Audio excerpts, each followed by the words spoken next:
Hello friends, मैं कुमार और आप देख रहे हैं वीकली एनालिसिस। दोस्तों, इस वीक भी Nifty as it is range bound रहा। थोड़े उतार थोड़े चढ़ाव चलता है। अगर ये ना हो तो हम प्रॉफिट कहाँ से लेंगे?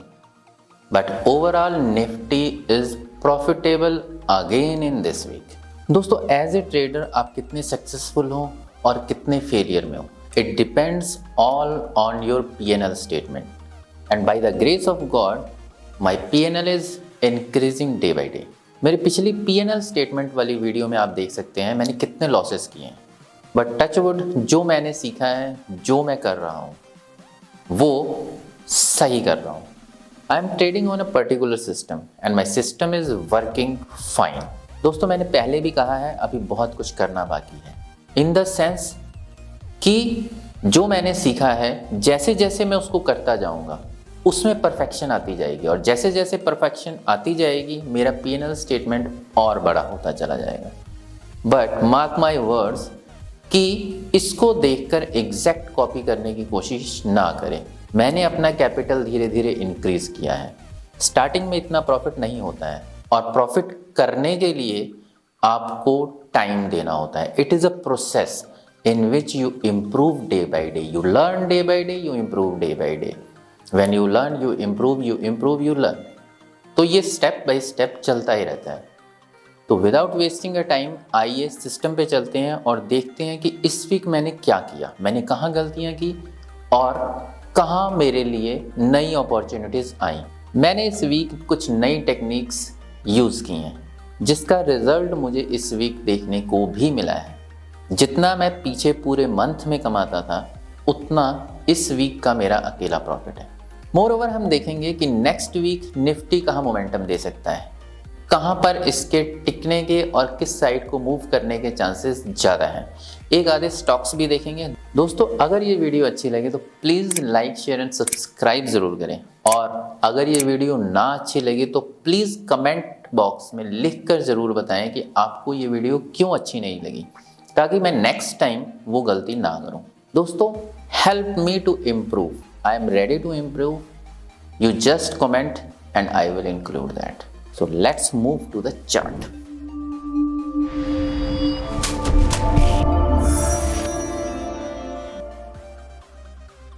एज इट इज़ मेरा जीरोधा का टर्मिनल कुछ चेंज नहीं हुआ है, सेम है सारा कुछ। पोजीशन साइजिंग मैंने चेंज किया है। इसमें एक नाइका का था, वो एसएल हिट हो गया। चलो उतनी देर और देख लेते हैं। बाकी सारी पोजीशन सेम है। भेल मेरा ओपन है क्योंकि किसी भी वक्त इसमें सेलिंग करनी पड़ सकती है। डीमैट, गोदरेज, सीपी नहीं, ये नहीं था। आईओसी अप जा रहा है, ठीक है। As PNC infra is 30% up, that is the latest one. Amount ज़्यादा नहीं होगा। यस बैंक 86 रुपीज़ का लॉस है, कोई ज़्यादा इतना बड़ा नहीं है।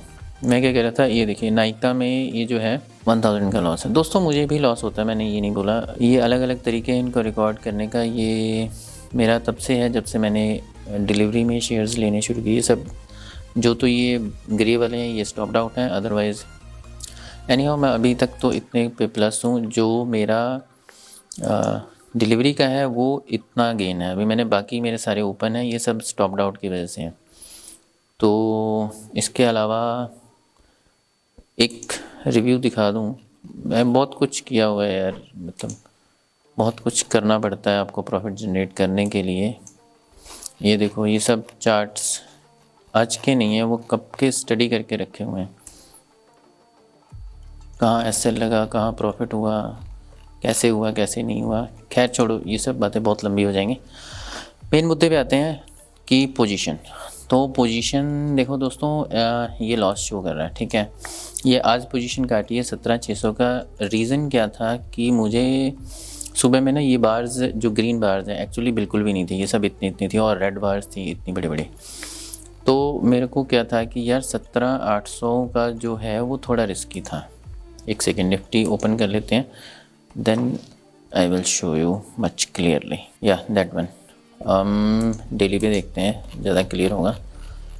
तो ये सुबह में ये 17,800 ना, या 17,600, तो 17,600 ये पोजीशन थी और अराउंड अबाउट 17,700 17,750 के आसपास ही मूव कर रहा था।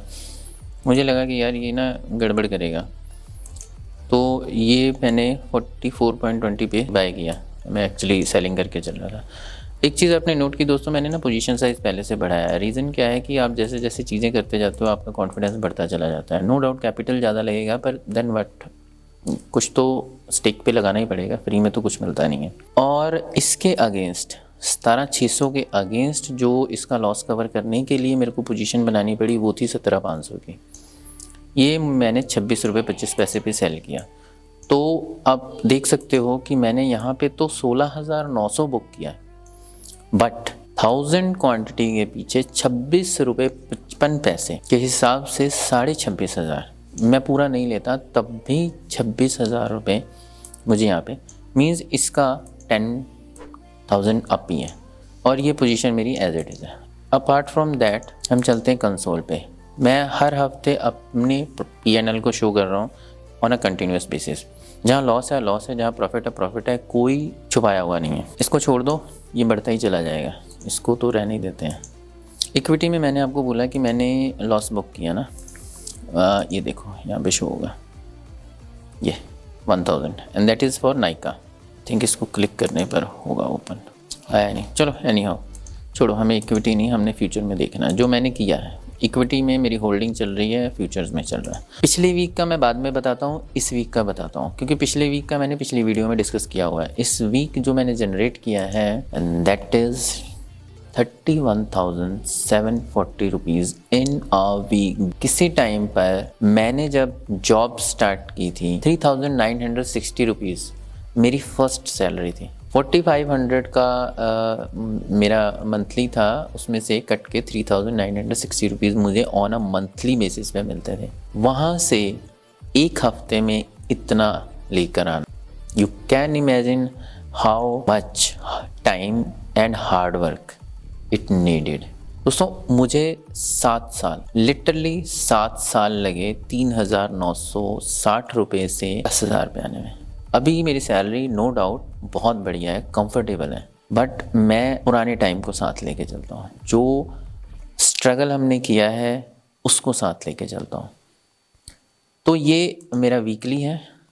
वीकली में अभी इस वीक का 16,000 नहीं है, तो हम क्या करते हैं 31,740 माइनस 16,200 स्टिल 15,500।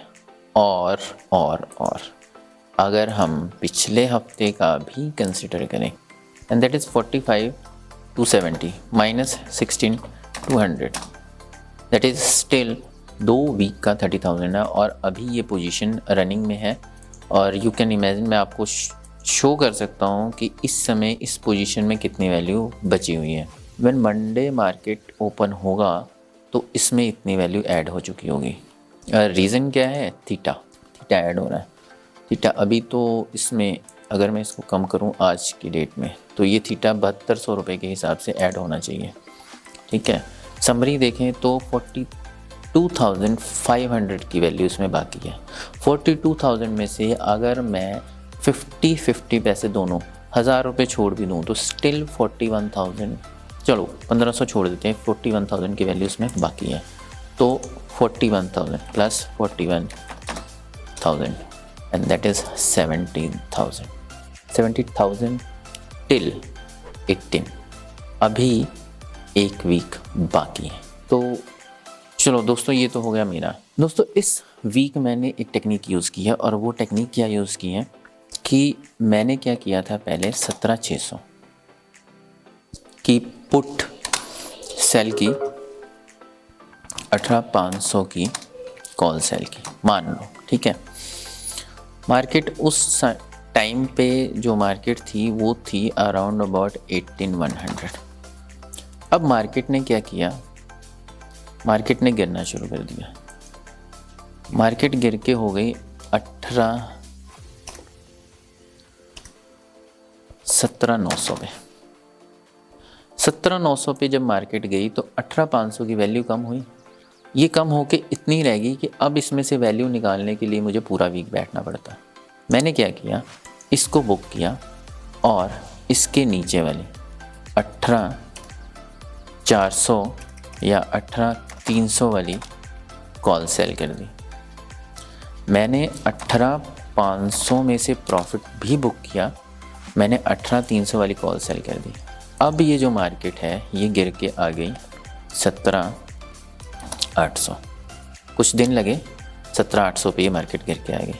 मैंने क्या किया, 18,300 वाली कॉल को भी बुक किया, 18,200 वाली कॉल सेल कर दी। दोस्तों ये सीक्वेंस एग्जैक्ट सेम नहीं है, मैंने कौन कौन सी सेल की है, कौन कौन सी बाय की, उस पर मैं वीडियो बनाना भूल गया, वो मेरे माइंड से स्किप हो चुका है। मैं सिर्फ आपको एग्जांपल दे रहा हूँ। अब हुआ क्या, जो 17,600 वाली की वैल्यू ये तो बढ़ रही थी, ये माइनस में जा रही थी, पर ये और ये मिल के उसको कवर करके कहीं ज़्यादा प्रॉफिट निकाल। अब आप खुद देखो, 17,600 वाली में मुझे 16,000 का लॉस हुआ है, डेफिनेटली 16,000 का हुआ loss, but apart from that इसी वीक का 30,000 प्लस है। वो 30,000 प्लस अगर मैं सेम उसमें बैठा रहता, सेम कॉल पुट में, तो मुझे नहीं होता। मुझे एक साइड पे माइनस जाता तो मेरा दूसरे साइड का एक लिमिट तक ही कवर करता है, क्योंकि उसमें टाइम वैल्यू बची हुई थी। तो ये एक टेक्निक है जो मैंने यूज़ की है। अगर आपको इस टेक्निक के ऊपर वीडियो चाहिए तो आप कमेंट बॉक्स में लिखिए, मैं डिटेल में इसके ऊपर वीडियो बना दूंगा और हम बैठकर डिस्कस कर लेंगे। तो दोस्तों नेक्स्ट वीक निफ्टी कहाँ रह सकता है, आइए चार्ट पे देखते हैं। या निफ्टी में दोस्तों demand zone as it is हैं, ये सब वीकली वाले हैं, अभी तक इंटैक्ट हैं, टूटे नहीं हैं, तो हम इनके ऊपर करेंगे। मेरे को 17,600 वाले में थोड़ा सा डाउट है। रीज़न क्या है, 50% से ज़्यादा ब्रीच कर चुका है, 17,760 तक तो वैसे ही डीप आ चुके हैं। अगर इसके बाद गिरेगा तो फिर नेक्स्ट जो डिमांड जोन होगा वो 16,900 के आसपास वाला ही हम रिलाई करेंगे, और मेरे को लग नहीं रहा ये ज़्यादा दिन इंटैक्ट रहेगा। अपार्ट फ्रॉम दैट एक चीज़, एक डेवलपमेंट देखने के लिए आई है, और वो क्या है कि अगर हम डेली को थोड़ा छोटे टाइम फ्रेम पे जाएं तो 75 पे भी नहीं, 60 पे भी नहीं, 80 पे भी नहीं, 15 मिनट दोस्तों, 15 मिनट के ऊपर एक डिमांड जोन है जिसको वेरी शॉर्ट टर्म के लिए प्ले किया जा सकता है, और वो है 17,900 से 17,800। मुझे बिल्कुल हैरानी नहीं होगी कि मंडे मॉर्निंग इधर इस जोन में खुलकर ऊपर को जाए या आकर थोड़ा रिट्रेस करे, बिकॉज बहुत बढ़िया डिमांड जोन है। और इसके अलावा अगर ऊपर में सप्लाई जोन को देखना हो तो 125 पे तो वैसे भी कुछ नहीं मिलता। तो 30 मिनट के ऊपर एक ये सप्लाई जोन दिख रहा है, तो we can lean upon these two demand supply zones. चलो, तो दोस्तों निफ्टी का यही था। Apart from that bank Nifty देखते हैं कि बैंक निफ्टी कहाँ मोमेंटम दे सकता है मंडे को। आप सोच रहे होगे कि मैंने कोई नया फ्रेश डिमांड जोन और सप्लाई जोन को मार्क क्यों नहीं किया, क्योंकि वो ऑलरेडी वीकली टाइम फ्रेम पर मार्क है, और जब तक वो ब्रीच नहीं होते या नया कोई फॉर्म नहीं करते तो एज सच कोई बहुत बड़ा बेनिफिट उसका है नहीं। एक ही चीज़ को बार बार प्लॉट करके फ़ायदा भी किया। आप देखो, आप ये निफ्टी बैंक में सेम डिमांड जोन है और वो अभी तक इंटैक्ट है, ये इसको ब्रीच ही नहीं कर पाया। डेली में हम एक चीज़ देख सकते हैं, ये एक जगह है जहाँ से प्रेशर बिल्ड हो रहा है। इस चीज़ को थोड़ा ध्यान में रखना पड़ेगा अगर हम मंडे मॉर्निंग में बैंक निफ्टी में ट्रेड लेने से पहले, कि ये एक जोन बन रहा है यहाँ पे जो थोड़ा अंडर प्रेशर लेके आएगा, इस जगह से आना चाहिए भी। और मोमेंटम तो वैसे भी काफ़ी दे चुका है। अगर निफ्टी बैंक निफ्टी इस वीक रेंज में भी रहते हैं तो कोई बहुत बड़ी बात होगी नहीं, कि आप खुद देखो इतना तो मूवमेंट ऑलरेडी दे चुका है, और एक ये अभी तो इन बिटवीन ही घूम रहा है। BHEL का स्टॉक मैंने पीछे कुछ टाइम पे डिस्कस किया था, उसमें भी एक रेंज में वो स्टॉक प्ले कर रहा है जिसमें मैंने पोजीशन बना रखी थी रेंज को ही प्ले आउट के लिए। तो आई थिंक मेरे को कुछ वैसा ही स्ट्रक्चर यहाँ पे बनता हुआ दिख रहा है। अभी इसके बारे में कहना थोड़ा जल्दी होगा। वीकली डिमांड जोन वही है। दोस्तों एक चीज़ मैं आपसे कह दूं कि अगर अपार्ट फ्रॉम दीज एनालिसिस किसी स्टॉक के बारे में, किसी इन्वेस्टमेंट के बारे में पर्टिकुलर रिलेटेड टू चार्ट्स अगर किसी ने कुछ पूछना है तो आप कमेंट बॉक्स में मेंशन कर सकते हैं। I will try my level best to include दो स्टॉक्स इन माई एनालिसिस। ये वीकली डिमांड जोन ही है जहाँ पर अगर ये दोबारा गिरता है तो I would like to add. और अपार्ट फ्रॉम दैट तो ज़्यादा कुछ गोल्ड में है नहीं। मेरा गोल्ड का खुद का पोर्टफोलियो होल्डिंग है और अच्छा कर रहा है। सोल में मेंशन हो जाएगा एग्जैक्ट। ये देखो ऑलरेडी 4% प्लस है, तो मेरे को तो ज़्यादा कुछ करने की ज़रूरत नहीं है। मेरी होल्डिंग कितनी है? मेरा 50,000 की होल्डिंग। चलो नायका, एक बारी नायका देख लेते हैं स्टॉप आउट क्यों हुआ है। ये देखो मैंने पहले बोला था कि वेरी शॉर्ट टर्म के लिए ही ये है और इस जोन को प्ले आउट करने के लिए मैंने बनाया था। और ये जोन एक बारी मेरा कल टूटा और मैंने इसको एग्ज़िट करना ही ज़रूरी समझा। रैदर देन मैं यहाँ तक के लिए एक बारी ट्राई कर सकता था पर मेरा स्टॉप लॉस बड़ा हो जाता और मैं इसको डिलीट ही कर देता और मैं इसको उस तरीके से करना चाहता नहीं था। यस बैंक में कल मुझे लग रहा था कि मेरी पोजीशन स्टॉप आउट ना हो जाए, बट नहीं, थैंक गॉड ऐसा हुआ नहीं। मैंने इसको एक्चुअल में जो डिमांड जोन सप्लाई जोन्स हैं वो 125 मिनट पर बना रखी हैं। तो जस्ट टेक अ लुक या तो ये जब यहाँ पे आया तो मेरे को लगा कि अरे ये नीचे जाके ना उसका तोड़ ही ना दे, बट नहीं, अभी दिल्ली दूर है। अपार्ट फ्रॉम दैट भेल सारे पोजीशंस वही हैं। सारा एनालिसिस पहले से जो किया हुआ है उसके ऊपर ही अभी रिलाय है, ज़्यादा कुछ करने के लिए है नहीं। तो मैं जस्ट एक रिव्यू ले रहा हूँ। ये वीकली बेसिस पे है। वीकली मैंने बोला था 89 के आसपास का मेरा टारगेट है और मैं अपने उसी टारगेट के ऊपर रिलाय करूँगा अभी भी। स्टॉप लॉस को थोड़ा आई थिंक मॉडिफाई किया जा सकता है। अगर मैं स्टॉप लॉस को क्यों मॉडिफाई नहीं कर रहा? हाँ, स्टॉप लॉस को मॉडिफाई करेंगे भी कहाँ, कुछ बन ही नहीं रहा है। एक जोन है एंड दैट इज़ दिस, पर फ़ायदा क्या है? नहीं फ़ायदा है, 69 से उठ के 74 पे चला जाएगा SL. Right, I would like to change this SL to 74.10 के नीचे, क्योंकि ये कुछ इतने अच्छे जोन्स हैं नहीं। सिर्फ ये एक था जिस में बड़ा निगेट होके अगर ये इसके ऊपर चला जाता है देन मैं स्टॉप लॉस को और ऊपर शिफ्ट कर दूंगा। तब तक के लिए तो रहने देते हैं। LIC में ज़्यादा कुछ डेवलपमेंट्स मिली नहीं है एज इट इज़। मास्टेक छोड़ देते हैं, मास्टेक को नहीं देखना।